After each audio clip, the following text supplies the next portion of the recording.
मंडळी, संक्रांतीला आला आहे द राजा प्रभासचा धमाका. मी थिएटरला फुल एक्साइटेड गेलो. 3 तासाची फिल्म पहिल्या अर्ध्या तासातच झोप लागते.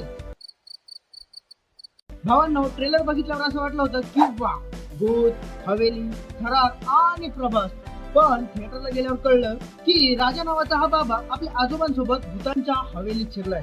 भूत आहे, कॉमेडी आहे, रोमॅन्टिक आहे, पण काय मजा नाही.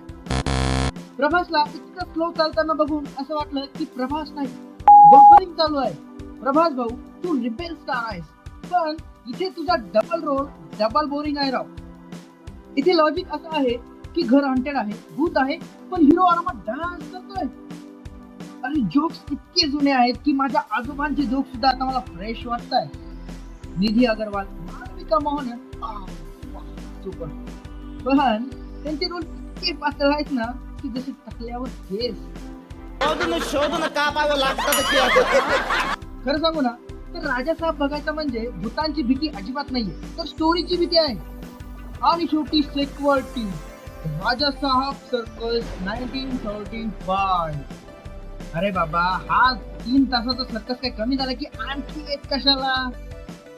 शॉर्ट मध्ये सांगायचं झालं तर तुम्ही जर प्रभासचे डाय फॅन असाल आणि डोक्याचा वापर जरा कमी करत असाल तरच जा. व्हिडिओ आवडला असेल तर लाईक करा, नसेल आवडला तर सबस्क्राईब, फॉलो, लाईक, शेअर करा, कारण पुढचा होस्ट आणखी खतरनाक आहे.